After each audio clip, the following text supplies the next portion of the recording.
obsession, passion for him burns like fire. Hi, my name is Jeff Evanson, and welcome to our fourth session on the return of Jesus. Today's session we'll be talking about the general timeline of Jesus' return. We'll be looking at different events and how we come up with some of the timings that we're looking at. In Matthew 24, the disciples asked Jesus, "What will be the signs of your return? When are these things going to happen?" And Jesus gave them 4 key time periods. But the first thing he said to them was, "Do not be deceived." This is a very important key phrase in this chapter. During this time, there's going to be so much deception. There's going to be so much confusion going around, as there is even today in today's world, about who Jesus is, what's happening, when are things happening, why are things happening. And it's very important that we become grounded in the Word about what Jesus said, about the many things that He's written throughout all of Scriptures about His return, the whys and the hows and the whens. In the first time frame, we find in Matthew 24, 4 through 8, the time frame we call the beginning of birth pangs. We read it here in verse 5, "For many will come in my name, saying, 'I am the Christ,' and will mislead many. You will be hearing of wars and rumors of wars.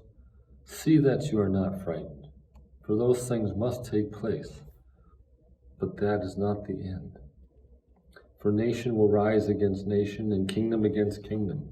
And in various places there will be famines and earthquakes, but all these things are merely the beginning of birth pangs." The beginning of birth pangs. This is the time that we are in today. This is the time when all these things are happening, and they've been happening for decades. We see earthquakes around the world, and there'll be seasons of earthquakes, and then there'll be other seasons of mini tornadoes or different kind of calamities around the earth. But then it quiets down. And then we see wars popping up around the earth, some significant, some less significant. But there's always rumors of things going on. And then they seem to increase with intensity, and then they calm down again. This is why Jesus called it the beginning of birth pangs.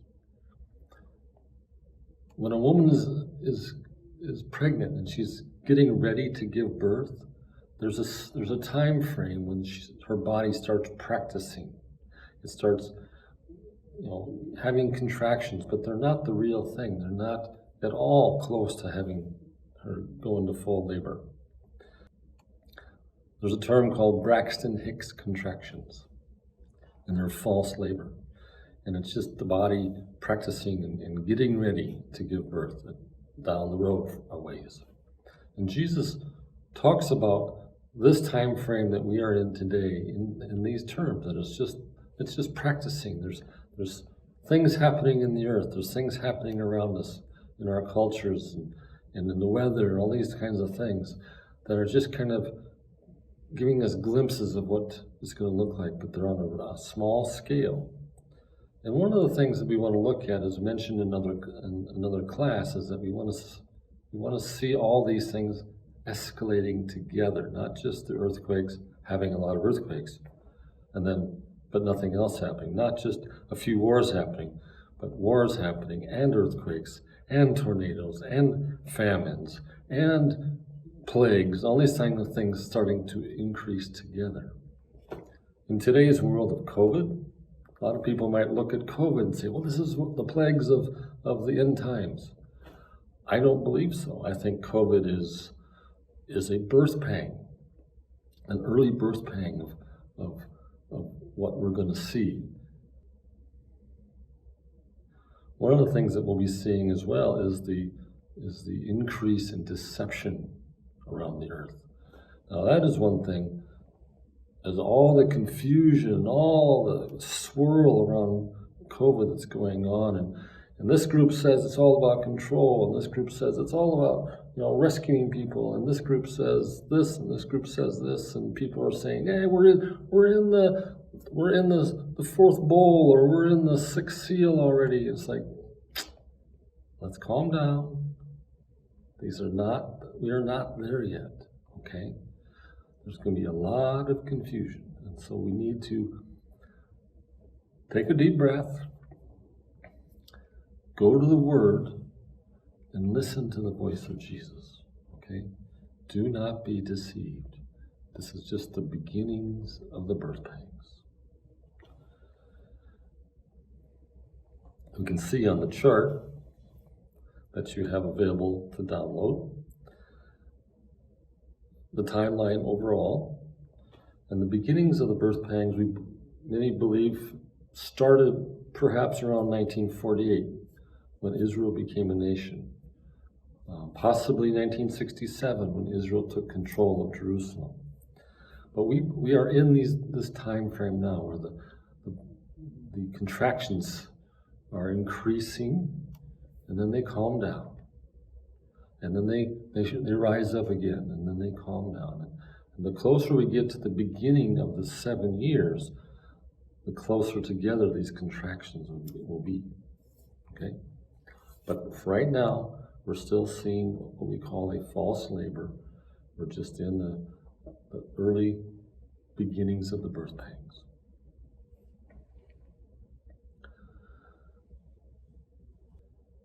The second period we find in verses 9 through 14, where Jesus continues. He says, "Then they will deliver you to tribulation and will kill you, and you will be hated by all nations because of my name.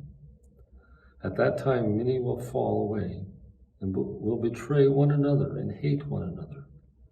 Many false prophets will arise and will mislead many. Because lawlessness is increased, most people's love will grow cold. But the one who endures to the end, he will be saved. The gospel of the kingdom shall be preached in the whole world as a testimony to all nations, and then the end will come." We look back at the chart, and we look at this section here, and this is what Jesus is referring to as the time frame of the tribulation. It lasts 7 years, and as the birth pangs increase in intensity, as we enter into that time frame when the 7 years begins, the birth pangs are going to be increasing. And one of the key things that Jesus talks about in this verse here is he says, "They will deliver you to tribulation and will kill you." Now that's been going on since Jesus left 2,000 years ago. But here's something that hasn't happened yet. You will be hated by all nations because of my name.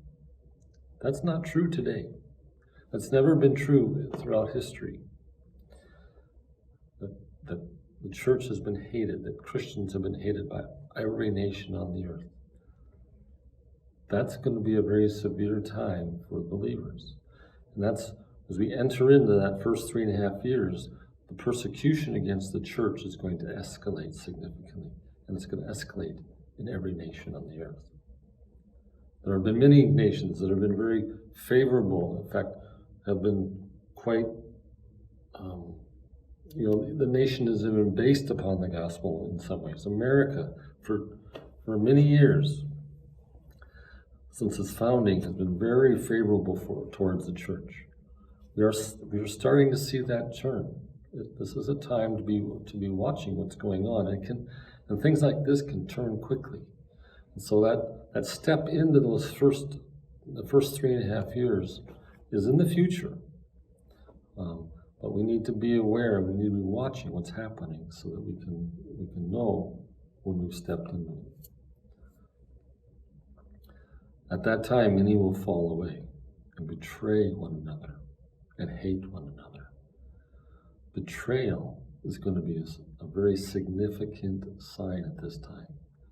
Betrayal of, when Jesus talked about that the father will betray son, son will betray father, mother-in-law against daughter-in-law. Throughout the world of believers, there's going to be a betrayal that rises up. It's going to shock people in ways that we cannot comprehend today. And this is one thing that we need to really guard our hearts and have a deep conversation with the Holy Spirit about is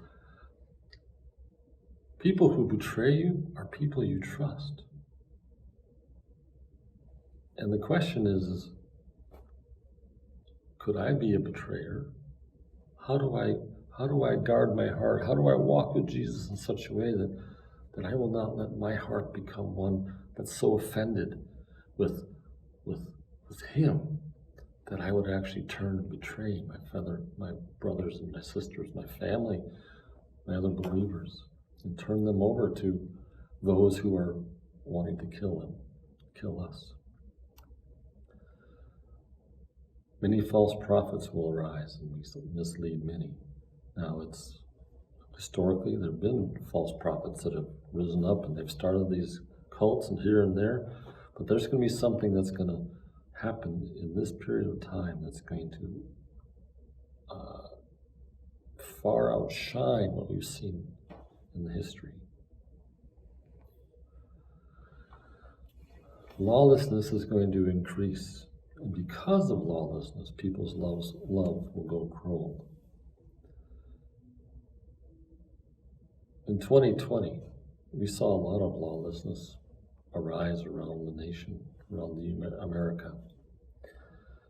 And we continue to see it. We see it in our government. It's being exposed in our government, and and nobody's standing against it in many ways.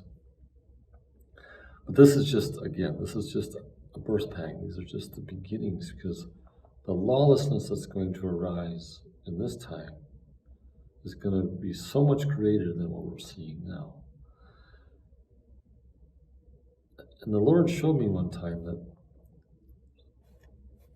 I questioned, so there's people who are breaking the law here, and all around me they're breaking the law. How is it that my love would grow cold? And he says, it's not their lawlessness, it's your lawlessness. It's the lawlessness in your heart. It's those things that you embrace that are against my will, against my word. And if you hide these little sins, if you allow yourself to embrace lawlessness in your heart in this time frame, your love will grow cold. And if my love grows cold, my heart will be a whole lot more willing to betray. So we need to protect our own hearts from our internal lawlessness of embracing secret sins, of embracing things that we know God doesn't want us to do. But the one who endures, the one who pushes on, the one who hangs on to Jesus in this time, he's the one who will be saved. And the gospel of the kingdom will be preached to the whole world as a testimony to all nations. That hasn't happened yet, but in this time frame, we will complete the Great Commission.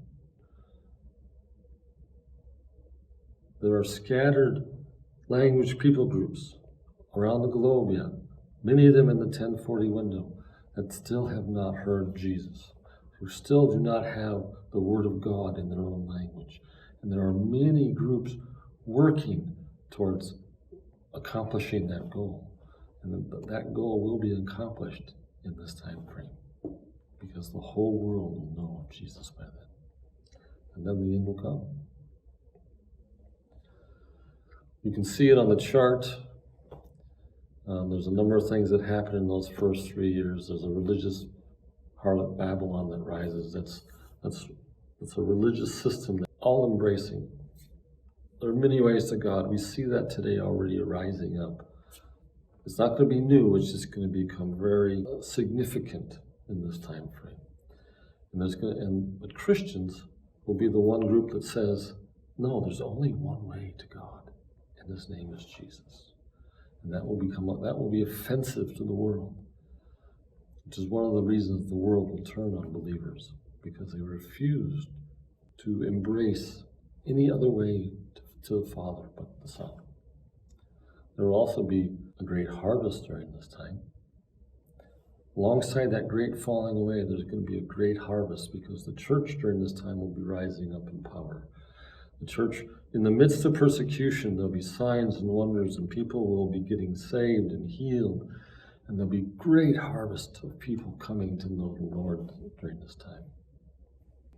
The third time frame is we read chapter 24, 15 through 28. This Jesus calls the Great Tribulation. Now, the 7 years is traditionally known as the tribulation, but the 3.5 years Jesus specifically calls the Great Tribulation. The first 3.5 years, the church is being persecuted. The second 3.5 years, the church is being persecuted and Israel is being persecuted. There's peace for Israel in the first 3.5 years. But there's something that happens in the middle of that time, and then suddenly Israel is enemy number one. Matthew 24, 15 through 28. Therefore, when you see the abomination of desolation, which was spoken of through Daniel the prophet, standing in the holy place, let the reader understand. Then those who are in Judea must flee to the mountains.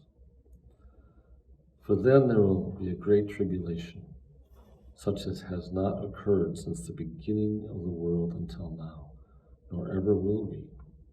Unless those days had been cut short, no life would have been saved.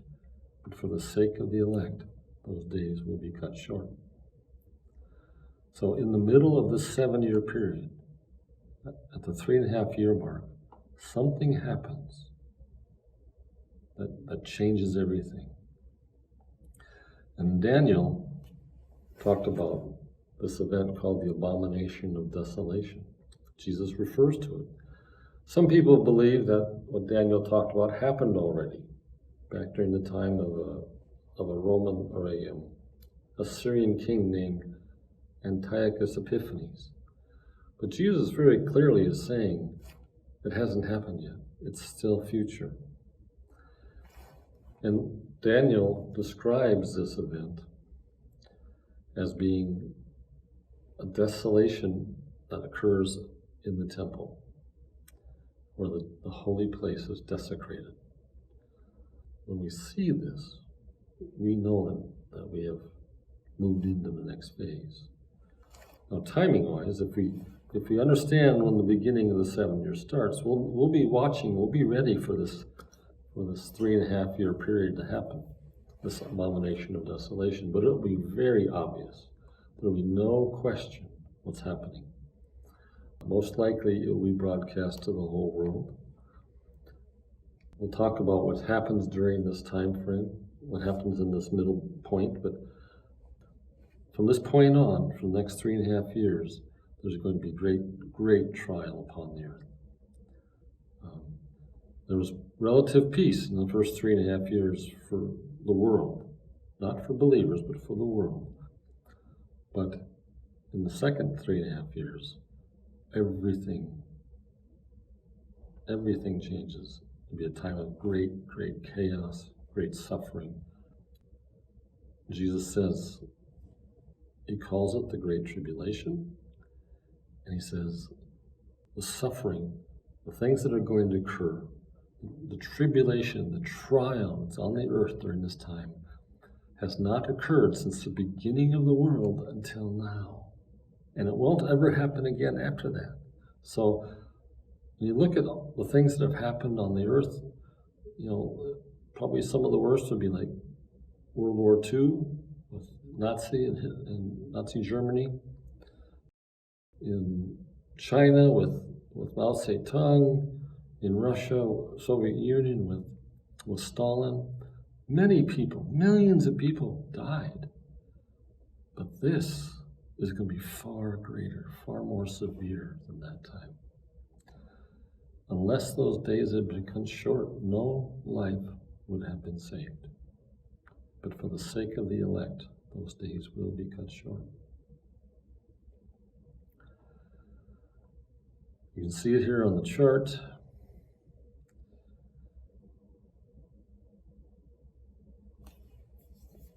During this last 3.5 years, the seals are opened, the trumpets are blown.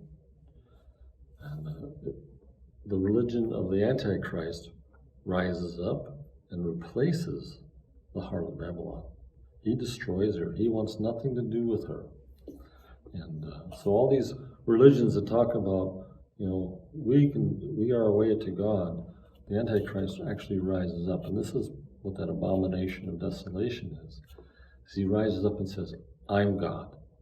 There are no other gods. I'm the one that you need to worship now. And he totally dismantles the harlot Babylon, and the whole world has to worship him and him alone. Of course, along with those things are things like taking the mark of the beast, not being able to buy or sell because we're not worshiping him. There's so much that happens in this last 3.5 years. It's really hard to describe, but Jesus describes it as severe birth pangs. This is the time leading right up to the birth. And what happens at the birth? The baby's born. Jesus returns. We enter into the millennial time frame. Okay?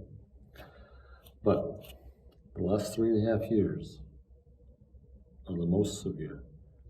And the church will be here. Again, the church will be here. The church will be suffering, but the church will be victorious. And there'll be so much glory on the church in this time. There'll be many people martyred. But it'll be a time when Jesus is exalted and lifted up. The church will still be the light in the world. There will be people getting saved during this time. There will be many, many, many people who will die. Half the population of the earth will die during this last 3.5 years. That's a significant number. If you consider today's population of 8 billion people, that's 4 billion people. That's a lot of people. It was during this last 3.5 years, the two prophets will be prophesying in Jerusalem, and they'll be shutting up the heavens so that no rain falls for the 3.5 years. They'll be calling down plagues. There'll be all sorts of things that will be happening.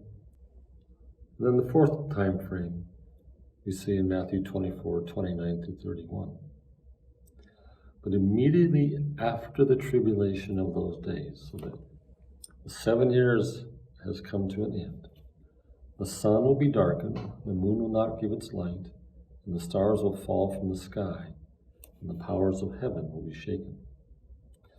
And then the sign of the Son of Man will appear in the sky. And then all the tribes of the earth will mourn, and they will see the Son of Man coming on the clouds of the sky with power and great glory. What's happening? Jesus is returning. He brings to conclusion the end of the 7 years. The end of he brings the story to the climax. Throughout Genesis through Revelation, we've been reaching for this point. Jesus returning in his glory. The sun will be darkened, the moon will not give its light, the stars will fall. There's great cataclysms during this time. And the powers of heaven will be shaken. What powers are those? He comes. Jesus is coming. And it's during this time, as we look at the chart, that the church is caught up and meets with Jesus in the air as he's coming to the earth. What happens at that point? Some people feel we return to the earth with him. Some people feel we go to heaven and wait for him. I don't have a particular conclusion at this point in time. There's scriptures that indicate that Jesus takes on the armies of the Antichrist by himself. And yet there's also scriptures that say a host of heaven follows Jesus. And so we are, I don't have a conclusion on that at this point in time. So where we come up with 7 years, Jesus doesn't give us an explicit number of years. He just gave us this 4 different time frames. Well, Jesus refers to Daniel a lot. If we go back to Daniel, we'll find out that Daniel was talked to by an angel, and an angel told him that there was going to be 70 weeks for his people. Let's read it in Daniel 9:24. 70 weeks have been decreed for your people and your holy city, to finish the transgression, to make an end to sin, to make atonement for iniquity, to bring in everlasting righteousness, to seal up vision and prophecy, and to anoint the most holy place. That's a lot that happens in 70 weeks. But we'll look at this a little closer and break down these numbers so we can understand them better. Consider what the angel is telling him. Transgression is going to be finished. There's going to be an end of sin. That certainly hasn't happened yet, right? There's going to be an atonement for iniquity. What is that but Jesus' death on the cross? To bring in everlasting righteousness. Certainly that has not happened yet. To seal up vision and prophecy, which means to bring everything to completion, and to anoint the most holy place. 25, the angel continued, so you are to know and discern that from the issuing of a decree to restore and rebuild Jerusalem until Messiah the Prince, there will be 7 weeks and 62 weeks. So 69 weeks from the time that there's a declaration that the temple and Jerusalem are going to be rebuilt until the time when Jesus shows up. So the angel continues in verse 25. So you are to know and discern. You are to know and discern that from the issuing of a decree to restore and rebuild Jerusalem until Messiah the Prince, there will be 7 weeks and 62 weeks. It will be built again with plaza and moat, even in times of distress. So, the angel was telling Daniel and telling us that we are to know and be able to discern this. Very important, these 70 weeks, and knowing when these 70 weeks began, and so that we can understand the timing of different things. In verse 26 then after 62 weeks, the Messiah will be cut off. So 7 plus 62 weeks, the Messiah shows up. And then after the 62 weeks, he will be cut off and have nothing. And the people of the prince who is to come will destroy the city and the sanctuary. Well, we have some clues there, and historically we understand what's happening. Rome destroyed Jerusalem in 70 AD. So the people of the prince who is to come, that's not Jesus, this is the Antichrist that he's referring to. The prince who is to come, his armies will destroy Jerusalem. Rome destroyed Jerusalem in 70 AD. So does that mean the Antichrist comes from Rome? I don't think we can actually say that, but there's a hint there. So let's look at these 70 weeks. First of all, we need to understand in the original language, it doesn't use the word week. The word is sevens. And so there's 70 sevens. Well, 77, 7 times 70 equals 490, right? Sometimes the word is translated as a week. Sometimes it's translated as some other grouping of 7. Our English translations usually say weeks. So the first 7 is 7 weeks. The second set of 7s is 62 sevens and 1 7 at the end. You look at this and it's 49 years, 7 times 7. 434 years, 62 times 7. And then 1 week is 7 years, 1 times 7. This is where we come up with the idea that the tribulation is 7 years long, but we'll show you a little bit more here. So the question is, when do these 70 weeks begin? Well, we're told that there's a decree. From the time of the decree to rebuild Jerusalem, there will be 70 weeks.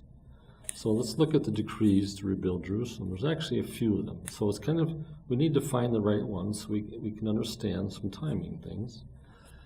In Ezra 1, we see this decree, and this occurred at 535 BC. When we do the math, it brings us to 55 BC, which is too early for Jesus, right? So this can clearly not be the right decree. Then there's Darius in Ezra 6. And he made a declaration to rebuild Jerusalem in 518 BC. Now, the reason there's multiple declarations is because things got started and stopped and started and stopped, and people came against the Jews who were trying to rebuild, and then they had to make an appeal to the current king. And so the different kings would issue a decree, and then it would get stopped, and they'd issue it, then another one would issue another decree. Well, Darius made his decree in 518 BC, which brings us to 35 BC, which again is too early.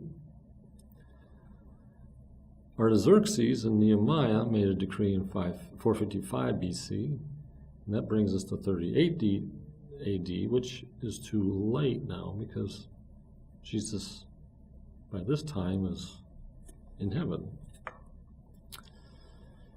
But in Ezra 7, in 485 BC, we see a decree. When you do the math, it brings us right up to 26 or 27 AD, which is when Jesus started his public ministry. When you look at the 33 years of Jesus' ministry, we know that he was born around 3 BC, and 30 years brings us to 26, 27 AD. 3 years of ministry brings us to 30 AD. The Messiah Prince is cut off. So we read it here. Then after the 62 weeks, the Messiah will be cut off and have nothing. He's Jesus' crucifixion in 30 AD. And the people of the prince who is to come will destroy the city. And then Daniel goes on to talk about 1 week. And he will make a firm covenant.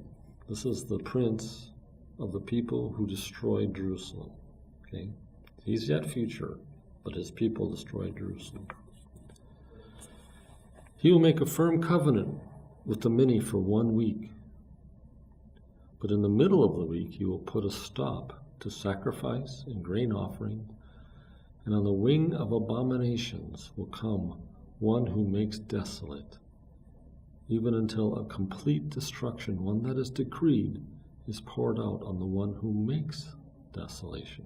So we have the final week, and the one we know as the Antichrist, the one who will create the abomination of desolation.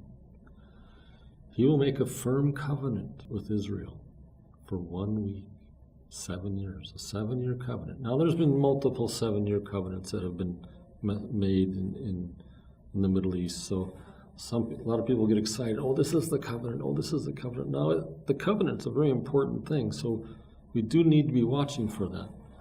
But we need to put it in context of everything else that's happening.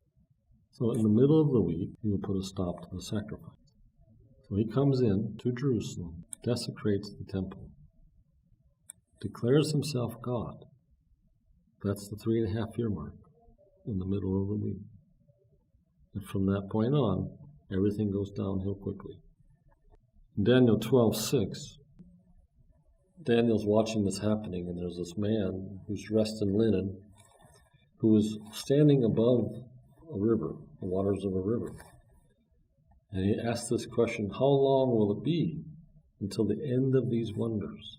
And the man answers, I heard the man dressed in linen who was above the waters of the river as he raised his right hand and his left hand towards heaven and swore by him who lives forever that it would be for a time, times, and half a time. And as soon as they finished shattering the power of the holy people, all of these events would be completed. From that time that the regular sacrifice is abolished and the abomination of desolation is set up, there will be 1,290 days. So let's look at this. From the middle of the week, there's 7 years. And if we multiply 12 times 30 times 7, we get 2,520 days. Now, what are these numbers we're multiplying? So there's 12 months in a year. There's 30 days in every Jewish month. Okay? So we use 30 days. It's not like our calendar where some have 28, some have 30, some have 31. Okay? Every month in the Jewish calendar has 30 days. So it's 12 times 30 gives us a year.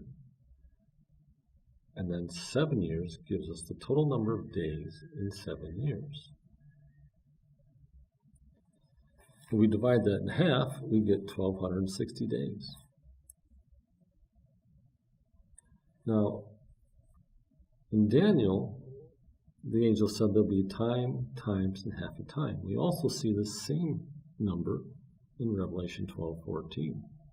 So what is this? Time, times, and half a time. Well, this is 3.5 years, because you have time is 1 year, times would be 2 or more years, and you got a half a time, which obviously is a half a year. So time, times, and a half a time is probably 3.5 years. But we also have a reference to 1,260 days, speaking of the exact same context. So here we are told that 1,260 days is this time, times, and half a time. And we know that 1,260 days is exactly 1/2 of 7 years. Then we're also told in Revelation 11, putting these two numbers together, we got 1,260 days and 42 months. So now it's very explicit that we're talking about a 3.5 year time period. And this is being the last half of the 7 years. So this is how we come up, this is how we are able to be confident that this 70 weeks is talking about 77s of years. Okay? So what are some of the key events that occur in the middle of the week? We've demonstrated that the tribulation is truly 7 years long, with the last half of the tribulation, 3.5 years, being the Great Tribulation. But what kicks off that last 3.5 years? We've talked about the Abomination of Desolation, which includes the Antichrist coming into the temple and declaring himself God. In Revelation 11, 3-6, we see a narrative about the Archangel Michael standing against Satan and his angels, doing war against Satan and his angels, and Satan is actually cast down upon the earth. This is yet future. This has not happened yet. Right now, Satan and his angels have freedom to move around in the second heaven as much as they want. They can come to the earth, but the earth is not where they dwell. They dwell in the second heavens, where they have authority. In the middle of the week, Archangel Michael will stand against Satan at the command of God and will cast him out of the second heavens, and he'll be restrained, he'll be constrained to the earth, which is part of why he rages so much during those last 3.5 years. Now we're told in the book of Revelation that the Antichrist receives a head wound. And the understanding of this head wound is that he was actually killed, that he was assassinated, perhaps by some zealous Jewish man. We don't know. He's a very popular leader, and somebody kills him. One possibility would be that the Antichrist comes to Jerusalem, all the cameras are watching, and he cancels that contract, that covenant. He breaks that covenant in the middle of the 7.5 years and walks into the temple. That would be enough to cause any Orthodox Jewish person to want to rise up and kill that man. Okay? So that could be easily be the trigger. Okay? The Abomination of Desolation could be the trigger. And we could, if you just imagine all the TV cameras are running, he staged this whole thing so that the whole world will see that what he's going to do. And then someone in response shoots him. He falls to the ground dead. But then the false prophet comes and raises him up in front of every camera in the whole world. The whole world's watching this event. And then he turns to the camera, he says, I am God. I am the one you must worship. Who is this Jesus that's supposedly raised from the dead? Do you see him anywhere? You see me right now, live. I was dead. I was laying on that ground. There's my blood pooled on the ground. And now I'm speaking. I'm alive. You must worship me. And then the false prophet takes it from there and starts rolling with all this kind of stuff. We talked about the Abomination of Desolation. The false prophet creates an image of the beast. In today's world, the image of the beast could be a kiosk. It could be, it could actually be, some artificial intelligence. But the way our, science is developing all this stuff today, you have these android things that could be moving around, and they could actually, be developed to the point where they're actually kind of a police force. It's amazing what's happening in technology today that could be used to fulfill a lot of these things. The two witnesses that will stand in Jerusalem and prophesy and declare the glory of God and declare that Jesus is God will rise up. They show up at this time, and for the last 3.5 years, they are there in Jerusalem, being a major thorn in the side of the Antichrist, and he can't do a thing about it. Nobody can touch them. Anybody who tries to kill them, fire comes out of their mouth and destroys them. So these two guys will show up at this time. 144,000 Israelites are sealed with the seal of God. The seal is very important. It's a seal of protection. It's a seal of identification. And these Israelites know who Jesus is. So these are 144,000 believers in Yeshua as their Messiah who are sealed.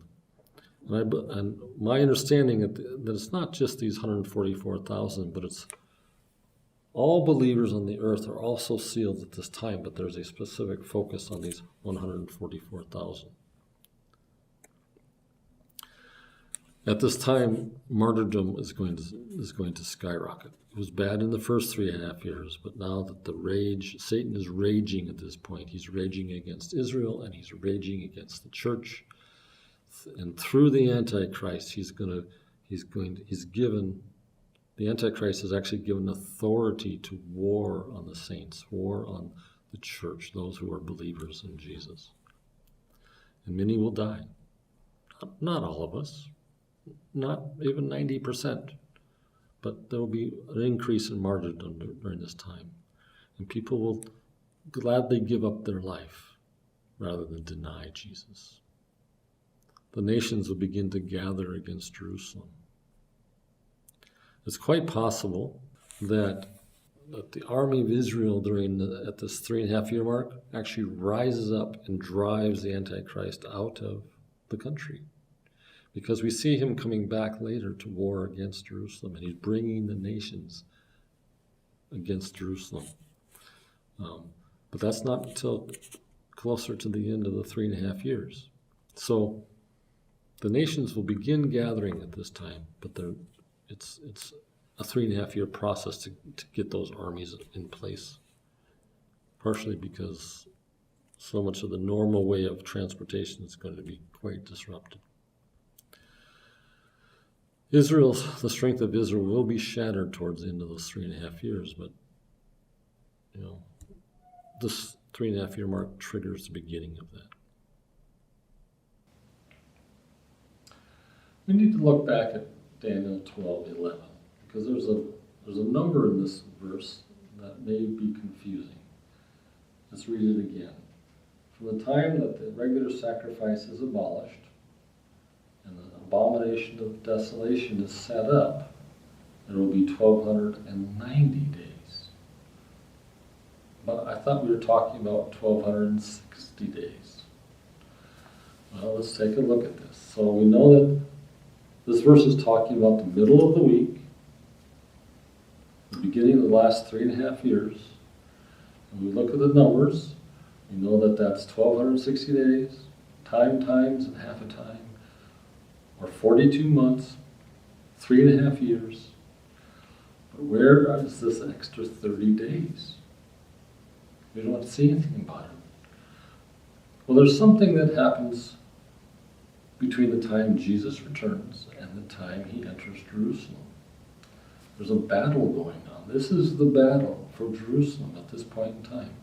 Jesus has come and he's circled the earth, and he's caught up all the believers. We've all been changed. We've got our new bodies. And Jesus and his armies have left heaven, and they're coming to do battle with the Antichrist and his armies. There's scriptures that would indicate that Jesus actually lands, the very first place he lands is in Egypt. And then he comes out of Egypt, following a path similar to what Moses and the Israelites followed. And he takes, and this path he's marching to Jerusalem. It's a procession of he and his armies, and he's battling and he's dealing with the Antichrist armies as he comes along. Now, if we look at the chart, we can see that there's 30 days, and this 30 days is the time frame when the bowls of wrath are being poured out. And these bowls of wrath are specifically, if you look at them, and what they do, they disrupt everything that the Antichrist has put in place. They're disrupting his infrastructure. They're making his armies so that they're almost unusable. And so as Jesus marches to Jerusalem, he goes across the top of the Sinai Peninsula, and he goes underneath the Dead Sea and comes into Edom and up along the Jordan, and then he crosses the Jordan River and he comes to Jerusalem. All that way, he's dealing with the Antichrist armies. They can't do anything about it. He's invincible, obviously, but he's actually shedding their blood. He's killing them as he's going along. And he comes up to Jerusalem where the Antichrist has invaded. He's gotten into Jerusalem and he's standing there waiting for Jesus to arrive, thinking he can still defeat him somehow. And Jesus defeats all his armies. And we're told that he casts the Antichrist and the false prophet alive into the lake of fire. And then he enters Jerusalem, and they welcome him as king, declaring, truly you are our Messiah. You are the one we've been waiting for. So I hope this was helpful. If you have questions, please don't hesitate to write your questions in the online forum at our website, and I'll do my best to answer them. Other people can chime in. It's a conversation that we can have. So, thank you, and we'll see you in the next session.